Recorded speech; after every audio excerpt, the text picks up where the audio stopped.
Assalamualaikum warahmatullahi wabarakatuh. Bismillah, alhamdulillah, wassalatu ala rasulillah, wala hawla wala quwwata illa billah. Yang berbahagia keluarga besar Ibu Dik-Dik. Saya kalau baca ininya Ibu Siti Aisyah ya. Iya. Betul ya? Bagus sekali namanya. Udah. Yang pada pagi hari ini mengundang kita dalam rangka tasyakur binikmah atas amanah yang Allah berikan kepada keluarga Ibu Dik-Dik, itu berupa zuriyah, keturunan yang pada hari ini disyukuri atas usia yang ke-4 bulan gitu ya. Semoga saja janin yang ada di kandungan putri beliau senantiasa mendapatkan perlindungan dari Allah Subhanahu wa taala. Karena memang masa-masa yang paling genting adalah di usia yang ke-4 bulan itu, kata Allah Subhanahu wa taala. Yang juga dirahmati Allah Subhanahu wa taala, ibu, jamaah pengajian, para tetangga, para kerabat, para sahabat, para sejawat yang berkenan untuk hadir pada pagi hari ini. Wabil khusus tentu saja kepada Ananda Aryati Mardiah ya, istri tersayang dari Ananda Indra Sidik Kurniawan yang merupakan subjek atau orang yang mendapatkan aman dari Allah Subhanahu wa taala. Mengawali pertemuan kita, sepantasnya kita bersyukur pada Allah Subhanahu wa taala atas berbagai karunia dan nikmat yang telah dilimpahkan kepada kita sekalian, khususnya kepada Ananda Indra Sidik Kurniawan yang Allah berikan kepercayaan untuk mengurus, merawat, bahkan mungkin membesarkan zuriyah, keturunan yang akan diberikan kepadanya. Salam serta salam semoga juga tercurah kepada junjungan alam Nabi besar Muhammad SAW, keluarganya, para sahabatnya. Semoga saja juga tercurah kepada kita sekalian selaku pengikut yang tetap setia, yang senantiasa menteladani sikap dan perilaku beliau dan menjadikan Al-Quran dan As-Sunnah sebagai rujukan kehidupan kita. Ibu yang dirahmati Allah Subhanahu wa taala, saya akan kutip sebuah hadis yang diriwayatkan oleh Abdullah bin Mas'ud radhiyallahu anhu. Kata beliau, Rasul pernah berkata, "Inna ahadakum yajma'u khalquhu fi batni ummihi arba'ina yawman nutfatan." Ya. Sesungguhnya setiap orang, ya, siapa saja, dalam penciptaannya itu ditampung atau dihimpun atau dikumpulkan dalam rahim ibunya itu selama 40 hari sebagai nutfah, sebagai apa, dalam bahasa kedokteran disebutnya zigot itu ya, janin ya. Selama 40 hari itu dalam bentuk zigot atau janin itu. Kemudian summa yakunu alaqatan mislu zalik, kemudian Allah rubah bentuknya itu menjadi alaqah, menjadi semacam darah gitu ya, segumpal darah juga selama 40 hari. Kemudian summa yakunu mudghatan mislu dzalik, kemudian Allah rubah lagi bentuknya tadi menjadi segumpal daging, ya. Seperti itu juga waktunya 40 hari. Jadi 40 hari itu sebagai nutfah, 40 hari sebagai alaqah, 40 hari sebagai mudghah, daging. Nanti bisa rujuk di surat Al-Mu'minun ayat 12 sampai 14. Itu proses, ya.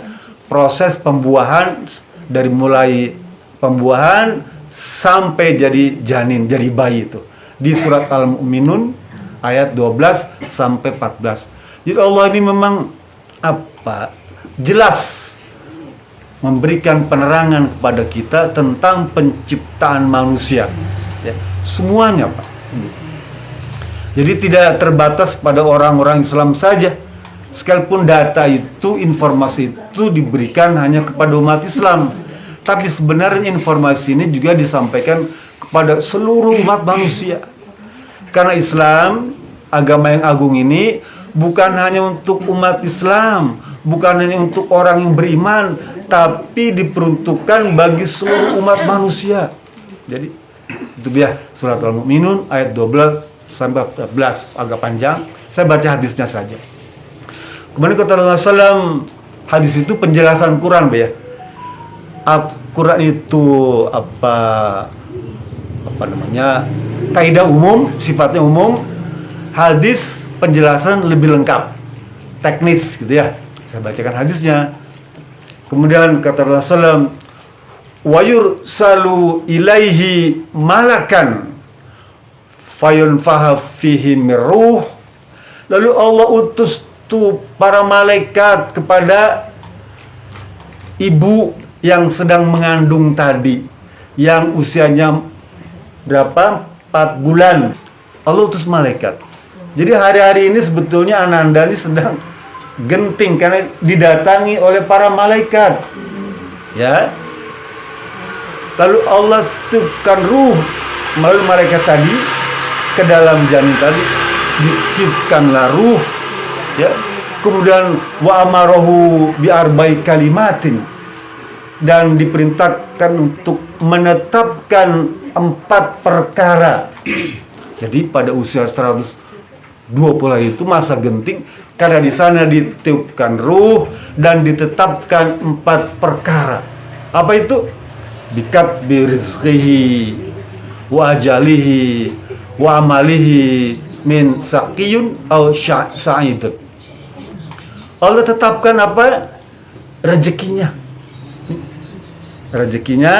dan ajalnya. Dan yang ketiga, perilakunya tuh, apakah dia baik atau buruk. Oleh karena itu ini masa genting, masa janin sedang dalam kandungan usia 120 hari itu. Di sana ditentukan rezekinya, ajalnya, dan amal perilakunya. Apakah termasuk kelak nanti orang yang baik atau orang yang buruk. Oleh karena itu, di usia 120 hari ini, maka dianjurkan untuk senantiasa berdoa kepada Allah Subhanahu wa Ta'ala. Ibu bisa rujuk di surat Al-A'raf ayat 189, ya. Surat Al-A'raf ayat 189. Allah ceritakan bagaimana keadaan orang janin dalam kandungan itu.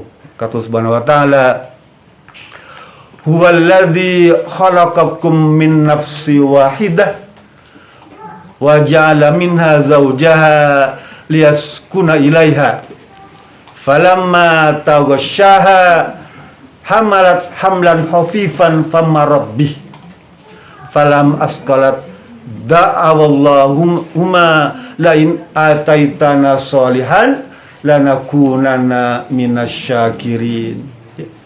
Allah yang menciptakan setiap insan itu dan pasangannya. Kemudian setelah melakukan pembuahan, ya, jadilah janin tadi. Kata Allah, falamma asqalat, ya. Apabila sudah mulai terasa tuh kandungan itu, ya. Bentuknya kan beda, Bu, ya. Mungkin ibu yang pernah mengandung beda. Ada perubahan jasmani tuh. Kadang-kadang kalau saya datang ke orang acara syukuran tingkeban atau 4 bulanan tuh, itu mesti dia ngelus-ngelus tuh perempuannya, Bu. Ya, aduh bagus ya perempuan itu yang mengandung tuh ya. Padahal kerja keras kan bapaknya, Bu ya. Tapi yang dapat ucapan selamat tuh istrinya, Bu. Bagus ya, semoga nanti baik gitu ya. Lah itu kata Allah, falamma asqalat, apabila sudah mulai terasa berat tuh ya, udah mulai terasa ada perubahan postur tubuh. Kan biasanya kalau mengandung itu mesti berubah, Bu ya. Wajahnya seperti bulan. Nah, gitu ya. Dadanya membesar, maaf ya. Itu begitu ya. Karena memang Allah persiapkan dalam rangka mengantisipasi masa menyusui nanti itu. Kata Allah, da'allahumma, berdoalah pada Allah. Ya. Berdoalah pada Allah Subhanahu wa taala masa-masa ini ya. La in ataitana solihan, jika saja Allah berikan atau hendaknya Allah berikan kepada kami ini keturunan yang soleh. Jadi minta anak soleh atau soleh itu pada waktu sekarang ini ya. Minta pada ya Allah, berikan kami keturunan anak-anak yang soleh ya, zuriyah yang soleh. Lanakunana minasyakirin, ujung ayat itu. Sehingga kami ini menjadi termasuk orang-orang yang selalu bersyukur padamu ya Rabb. Karena orang yang mengandung ini selalu berdoa, maka dia disebut sebagai orang yang bersyukur. Apalagi kita diajak bareng-bareng untuk tasyakur bin nikmah, mensyukuri janin yang dikandung itu agar nanti menjadi anak yang soleh. Min gitu. Apa sih gunanya yang soleh? Banyak, Bu. Banyak yang soleh. Nanti Ibu buka surat Ar-Ra'd ayat 23 tuh ya. Ar-Ra'd ayat 23 Allah berfirman ya. Jannatu adnin yadkhulunaha man solaha min abaihim wa azwajihim wa dzurriyyatihim. Surga Aden. Surga Aden itu ya diperuntukkan bagi anak-anak yang soleh. Orang yang soleh, bukan anak itu bukan berarti anak kecil, tapi maksudnya orang yang soleh. Surga Aden Allah berikan kepada orang-orang yang soleh, yang masih punya bapak, orang tua, yang masih punya istri-istri atau suami-suami, ya. Dan yang memiliki keturunan, anak, cucu, dan sebagainya. Ayat tadi peruntukan untuk itu. Kata Allah, surga Aden itu Allah persiapkan buat mereka. Masuknya surga Aden itu dengan sebaik-baiknya ya. Dan ajaklah ya nggak apa-apa, Bu, nggak apa-apa, sini nggak apa-apa. Jadi Allah suruh, Bu, anak yang soleh ini yang dia punya hak untuk mendapatkan surga Aden itu, Bu ya, Allah suruh ajak tuh orang tua kamu.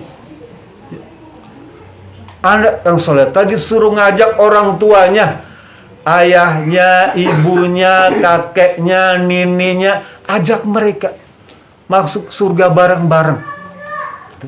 Anak yang soleh. Kemudian kata Allah lagi, wa azwajihim, ajak pasangan hidupmu, suamimu, ajak tuh. Kalau istri suaminya cuma satu, Bu, ya nggak boleh istilahnya. Tapi ayat tadi memang dia jamak. Kalau ditujukan pada laki-laki, ajak istri-istrimu semua. 4 gitu maksudnya gitu ya. Tapi ayat tadi ditujukan pada Nabi Muhammad, istrinya 13. Jadi 13 itu suruh dimasukkan semua ke dalam surga. Ya. Istri Nabi kan total 13 tuh. Dan dia menjadi ummul mukminin, Bu. Apa ummul mukminin? Ibu orang-orang yang beriman, sehingga dia haram dinikahi oleh orang lain. Paham, Bu ya? Orang beriman itu kan berarti anaknya istri Rasulullah. Kita nih anaknya Rasulullah, Bu. Rasul itu mengaku kita sebagai anak. Kita nih diaku sebagai anak oleh Rasul. Dan istri Rasulullah itu sebagai ibu kita. Kan disebut Ummul Mukminin kan? Oleh karena itu orang beriman, orang Islam tidak boleh menikahi istri-istri Rasulullah SAW. Karena dia sebagai ibu kita, Kartini, bukan ya? Kan, ibu umat orang-orang yang beriman. Haram dinikahi. Kata Allah Subhanahu wa taala, masukilah, ajak mereka tuh istri kamu tuh, suami kamu ajak masuk surga bersamamu. Sini Bu, ini si kosong. Enggak, saya enggak gigit kok. Dulu suka gigit waktu masih muda. Sekarang enggak, sekarang udah tobat Bu. Udah jinak. Waktu muda kan mencolek-colek aja Bu ya. Kadang-kadang saya dicolek juga. Lalu Allah teruskan, wa zurriyatihim, ajak tuh anakmu, cucu-cucumu, cicit, ajak semua. Coba. Hebatnya satu orang anak yang soleh atau soleh ini bisa ajak seluruh keluarga besarnya tuh. Ya. Dari mulai orang tua kakak ke atas tuh diajak. Apa garis keturunan ke atas ya? Dari mulai ayah, ibu, kakek, nenek, apalagi uyut sana, Janggawareng, Baok, kan terus ya, biar diajak semua oleh sebab satu anak yang soleh. Begitu juga ke bawah, ya, anak, cucu, cicit, apalagi anak cicit, terus ke bawah, ya, 7 baris, semua diajak, ya. Ke samping suami ajak, istri ajak. Pendek kata rombongan keluarga besar, nih siapa? Nah, Indra Sidik Kurniawan ini, ya, semuanya di surga Aden. Ya. Amin. Oleh sebab anak yang soleh tadi. Nah, bagaimana kita bisa menjadikan janin ini anak yang soleh? Sejak awal inilah kita tuntun agar nanti kelak sampai dilahirkan dia menjadi anak yang soleh dengan apa? Tuntunan Islam. Ya, nih selama dalam kandungan ini nih, nah siapa? Arianti ya? Jaga, ya, jaga perilaku tuh, ya. Kata Rasulullah apa? Akmalul mu'minina imanan wahsanahum khuluqa. Apa? Sesempurna-sempurnanya orang beriman, apa? Keimanan yang sebenarnya dan berakhlak mulia. Di antara akhlak mulia apa? Kata Rasulullah apa tuh? Tabassama fi wajhi akhaka sadaqah. Tunjukkan apa wajahmu itu wajah yang penuh senyum, ya. Kata Jabir bin Abdillah, ya, ma ro'ani Rasulullah sallallahu mundu aslamtu illa tabassama fi wajhi, ya, kata Jabirnya. Tidak pernah Rasulullah SAW itu melihat wajahku setelah aku masuk Islam kecuali dia selalu tersenyum kepadaku. Tersenyum. Jadi tersenyum itu merupakan sunnah Rasulullah SAW yang diajarkan kepada kita. Ya. Pernahkah kita memberikan sedekah jumlah banyak? Jarang. 1.000, 10.000, 100.000, 1 juta diukur. Ya, paling sebentar kan. Tapi dengan senyuman sedekah itu bisa berulang-ulang. Ya. Boleh jadi dari pagi sampai sore senyum terus. Harus ada orang tapi nggak boleh sendirian ya, jangan juga. Senyum sendiri. Sekarang kan model Bu ya. Di bus, di kereta itu kalau saya naik apa? Di pesawat segala macam. Orang senyum sendiri-sendiri kan. Ini salah satu perilaku yang kadang-kadang aneh gitu ya. Senyum sendiri-sendiri.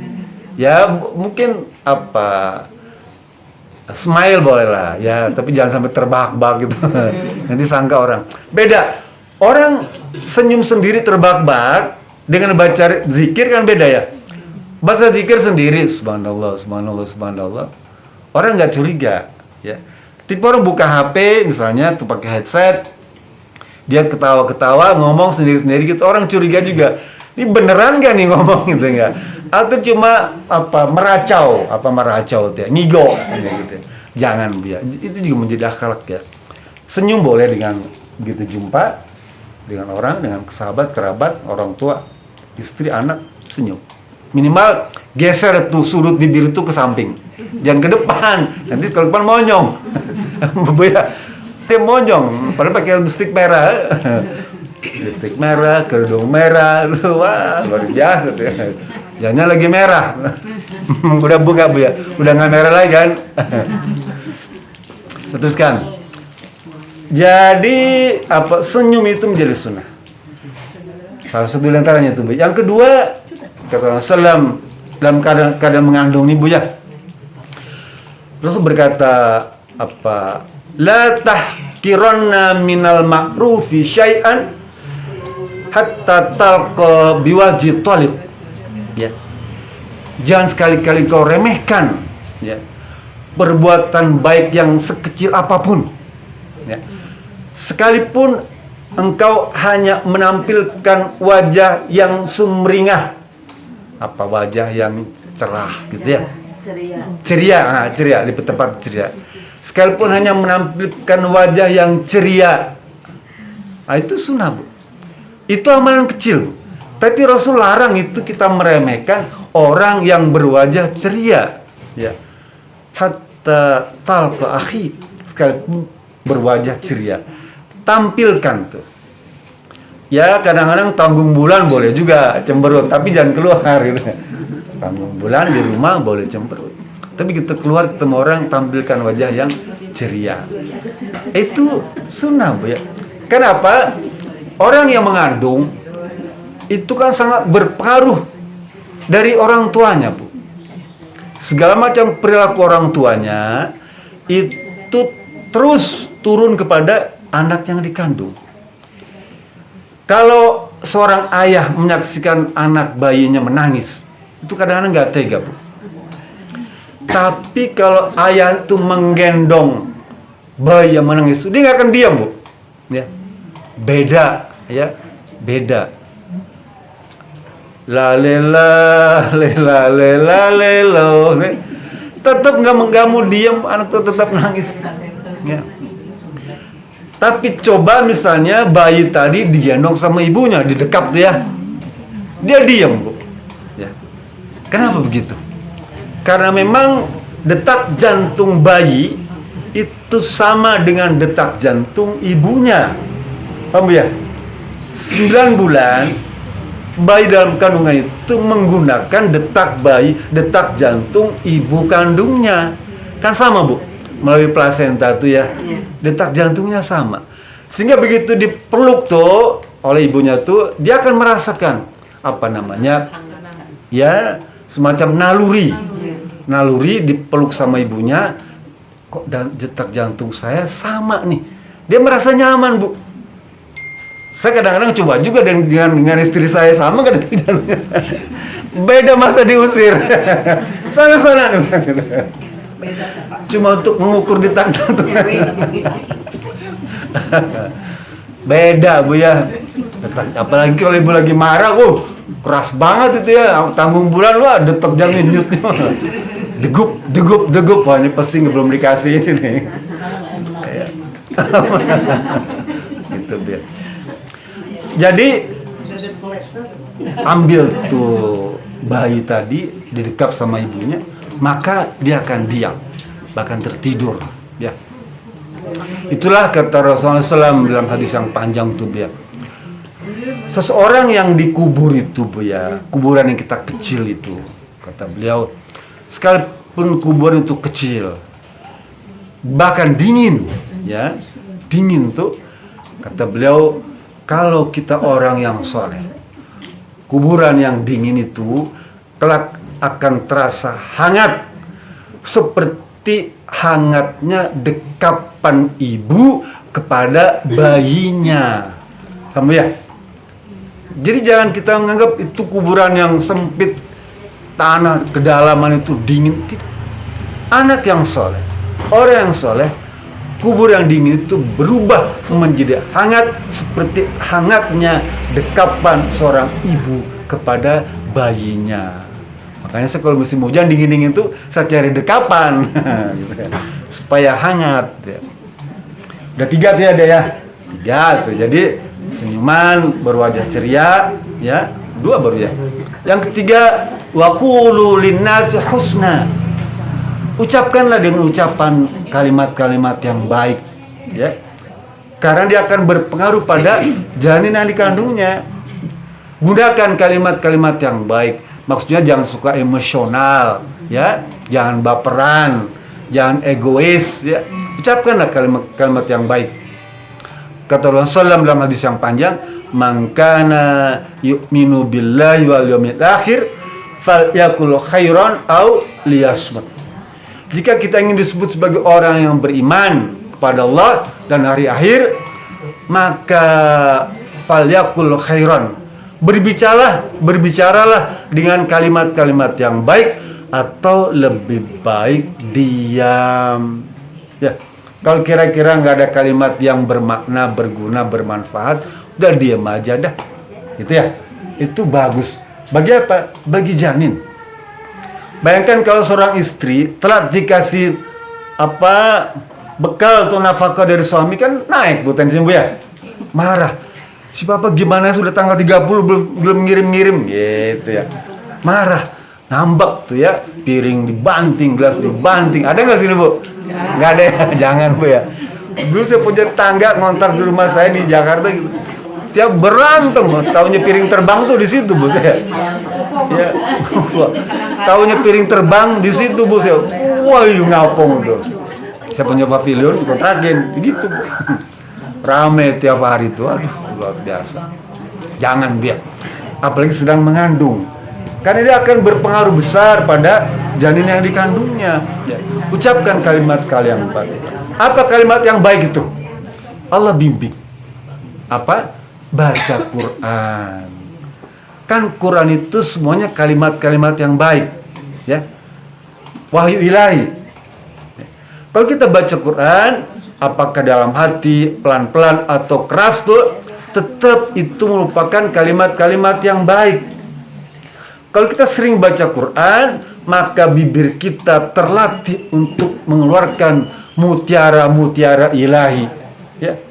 Bahkan sudut rahang, tenggorokan, mulut kita, lisan kita itu terbiasa dengan kalimat-kalimat yang baik. Ya. Baca Quran bagus sekali. Jadi itu merupakan kalimat yang baik. Apalagi bisa sekali baca terjemahannya, baca tafsirnya. Baca terjemahannya dulu lah, ya. Kan di handphone banyak tuh. Sekarang kalau repot bawa mushaf, handphone aja. Baca Qurannya, baca terjemahannya, udah. Bagus lagi kalau agak ya tidak terlalu keras, tapi terdengar oleh telinga sendiri. Ya, hariring Bu ya, hariring kedengaran. Itu bagus, melatih format bentuk rahang kita Bu. Orang yang dilatih baca sejak kecil, dia punya rahang mulut itu bagus ya, bibirnya bagus sekali, dilatih. Kalau keburu lagi baca-baca ilmu-ilmu tentang agama ya. Kita nanti akan baca surat Ar-Rahman ya.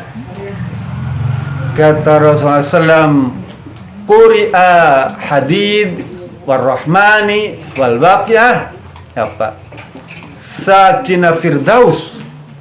Orang yang baca surat Ar-Rahman, maka dia berhak tinggal di surga Firdaus.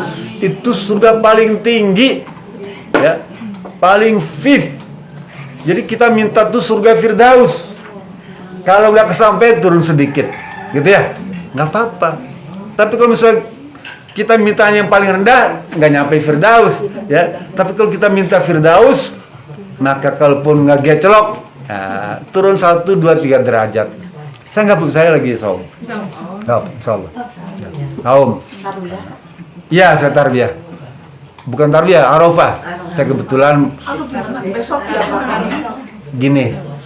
Puasa Arafah itu tidak disebut puasa Tasu'a. Kalau puasa Tasu'a itu puasa Muharram tuh.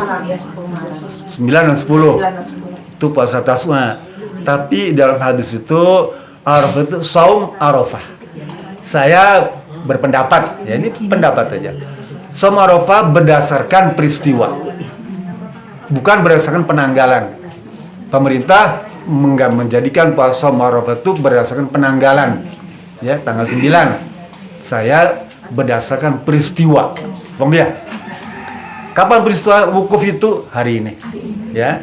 Maka kan tadi malam sudah diketahui. Dari kemarin maghrib itu sudah diketahui bahwa wukuf pada tanggal 9 itu jatuh pada hari Sabtu. Ya. Jadi mereka-mereka yang berpendapat saum Arafah itu berdasarkan peristiwa wukuf, maka dia harus saum pada atau berbarengan dengan wukuf di Arafah. Tapi mereka-mereka yang meyakininya tuh peristiwa saum Arafah itu berdasarkan penanggalan tanggal 9, ya boleh berdasarkan tanggal 9. Versi Indonesia berarti besok. Versi Indonesia tanggal 9 itu besok. Karena di luar negeri, beberapa negeri tetap tanggal 9 itu hari ini. Ya, di beberapa negara mayoritas muslim cuma berpendapat tanggal 9 itu besok. Nah, gitu ya. Ini pendapat. Jadi tidak usah diperdebatkan, Bu ya. Karena peristiwa ini bukan yang pertama kali, sudah ribuan kali, gitu ya. Dan saya berpendapat seperti itu. Saya menghargai pendapat yang berbeda dengan saya, ya. Begitu juga Ibu juga menghargai pendapat seperti saya, kan itu ya. Besok saya udah Id, tapi tidak sholat, gitu ya, nggak usah. Tidak berpuasa, karena sudah Lebaran, gitu ya. Tidak saum. Idnya kapan? Nanti hari Senin, bareng-bareng. Gak apa-apa, kan? Kan ada hari tasyrik, ya. Kurban kita boleh tanggal 10, 11, 12, 13, boleh. Ini ilmu. Ibu sekarang berpendirian seperti itu, mungkin ke depan ada perubahan. Dengan ilmu, ya, siapa tuh berubah, wallahu alam ya, gitu ya. Jadi ilmu. Nah, saya ajarkan. Sebenarnya sih materi ini sudah sering saya sampaikan juga, ya.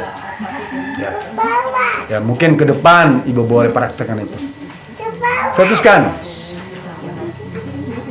Dulu ada seorang sahabat namanya tuh Asma binti Yazid. Dia nenek. Asma binti Yazid itu sahabat Nabi, dia perempuan, ya. Dia meriwayatkan banyak hadis. Dia urutan ketiga periwayat hadis itu setelah Siti Aisyah, Ummu Salamah. Yang ketiga Asma binti Yazid. Dia ini pengen, Bu, menyaksikan laki-laki itu kan buat pahala haji, pahala jihad, pahala sedekah gede-gede itu. Kok perempuan enggak ya? Perempuan cuma di rumah doang gitu. Dia datang kepada Rasulullah SAW, ya Rasulullah, saya kok iri, dia bilang, itu laki-laki bisa berjihad, bisa pergi haji. Tanggal 9 nih dia datang ke Arafah, laki-laki semua kebanyakan tuh ya, dulu ya. Labbaik Allahumma labbaik, labbaik la syarika labbaik. Ini hari ini. Ya Rabb, aku penuh panggilan. Ya. Kata bin Yazid, ya Rasul, saya pengen kayak laki-laki gitu, bisa pergi haji, bisa berjihad, bisa sedekah. Apa Rasul bilang dalam hadis yang dikatakan Asma bin Yazid itu? Waqala Nabi sallam isrifi ya ayatul mar'atu, ya, wa'alimi man khalfiki minan nisa. Terus bilang, wahai Asma binti Yazid, sekarang pergilah kamu, ya, ke teman-teman kamu tuh, ke jamaah kamu. Kebetulan Asma binti Yazid ini disebut sebagai khutbatun nisa, orator, outspeaking, pintar ngomong, ya, disebut sebagai khatibatun nisa. Ya, kayak penceramah perempuan, tapi itu bukan penceramah, cuman sering memberikan nasihat, ya.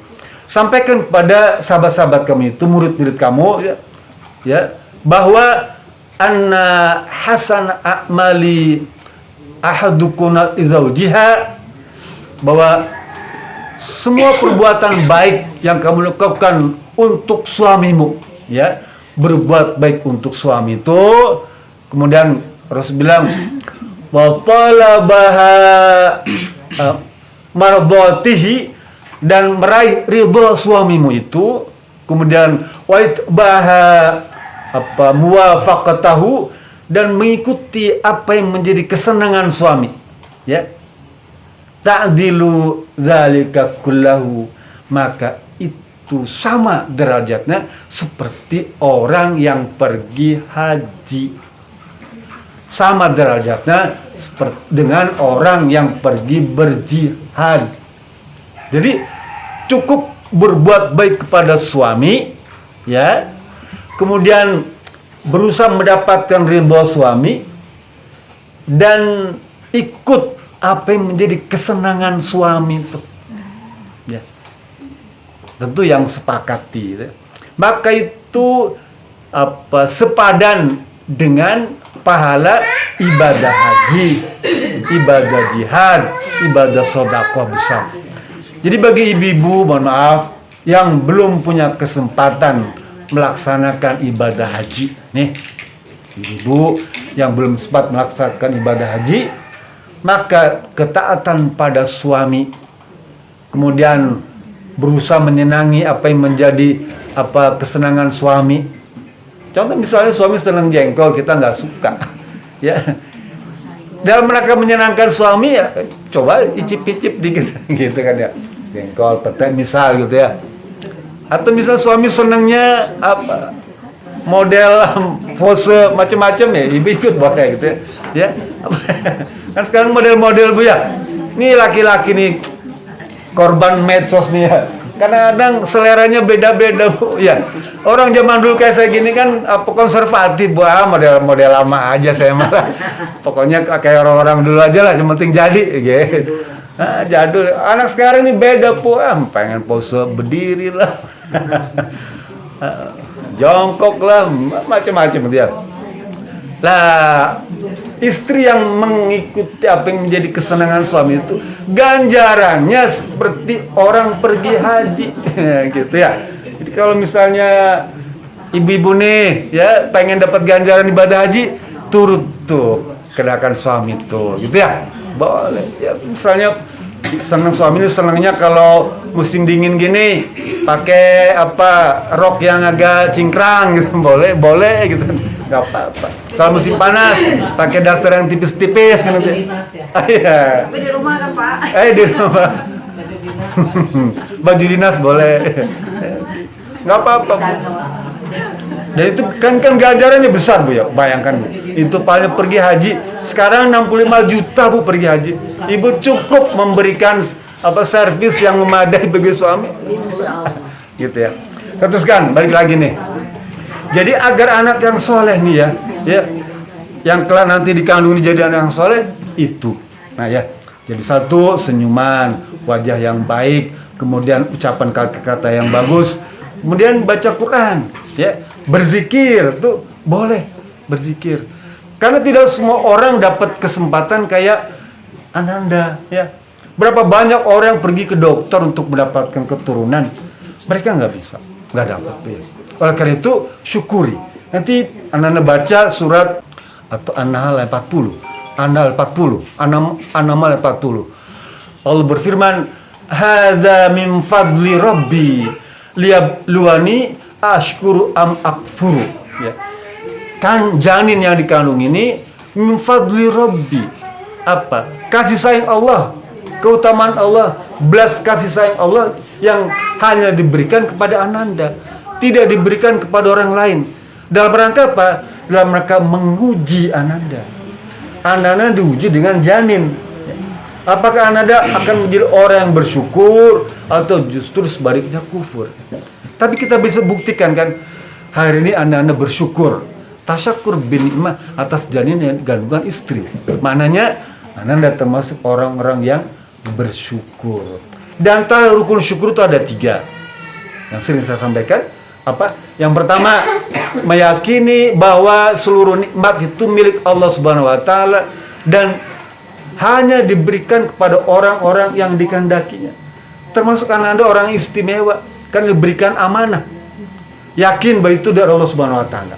Meyakini bahwa karunia itu milik Allah dan diberikan kepada mereka yang dikehendaki.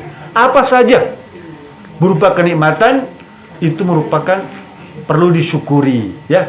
Yang kedua, ketika kita mendapatkan kenikmatan, kita bersyukur. Bagaimana caranya? Ya. Pertama, dengan lisan mengucapkan alhamdulillah. Alhamdulillah. Boleh subhanallah, alhamdulillah. Boleh baca Quran, boleh. Bentuk syukur, ya. Yang kedua, dengan perbuatan. Dengan apa? Berbanyak sholat, ya. Rasulullah SAW bukti dan syukur itu pernah ditegur oleh Siti Aisyah, istrinya. Ya Rasulullah, atakalaf hada hatta tatafattara qadamahu. Ya Rasulullah, kenapa sih kamu ini sampai sholat bengkak-bengkak kaki kamu? Ya. Bukankah kamu sudah diampuni dosanya? Yang dulu, harinya akan datang. Kan Rasul para Nabi mah dimaksum, Bu. Dimaksum itu bukan al-maksum, bukan. Dimaksum maksudnya dijaga kesuciannya, sehingga dia tidak punya dosa. Bukankah kamu sudah dimaksum ya Rasulullah? Kenapa sampai repot-repot kamu sholat kaki bengkak-bengkak begini? Gitu ya. Dia sholat dari Isya sampai subuh. Kita Isya sejam aja udah nggak kuat, Bu, ya. Rasul bilang gini, afalakun abdan syakuro.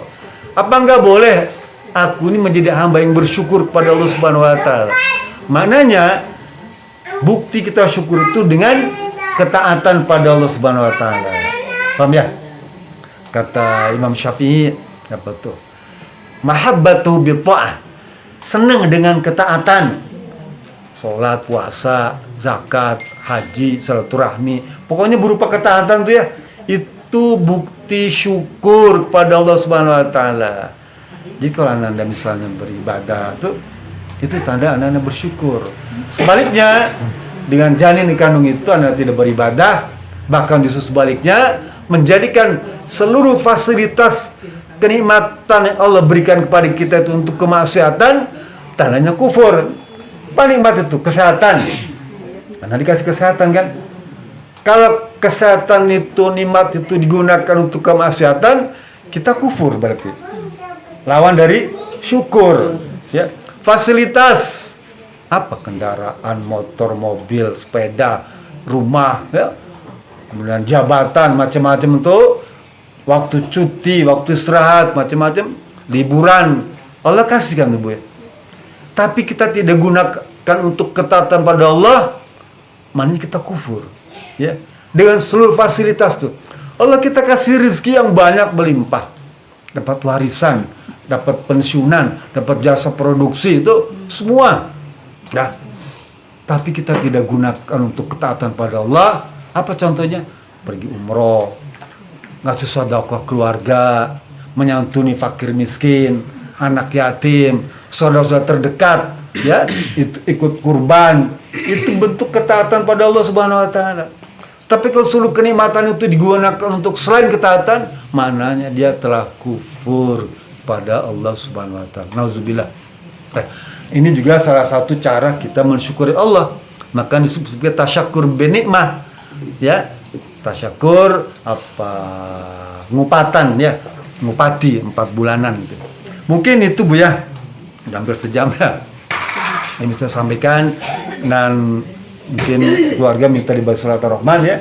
Tadi kan kita ingin baca surat Ar-Rahman karena dijanjikan apa? Surga Firdaus. Mudah-mudahan bukan hanya yang syukuran, ya, yang mengundang kita, tapi kita juga yang baca surat Ar-Rahman ini juga berharap dapat surga Firdaus. Amin. Itu saja, ya. Bila bisa belilah. Assalamualaikum warahmatullahi wabarakatuh.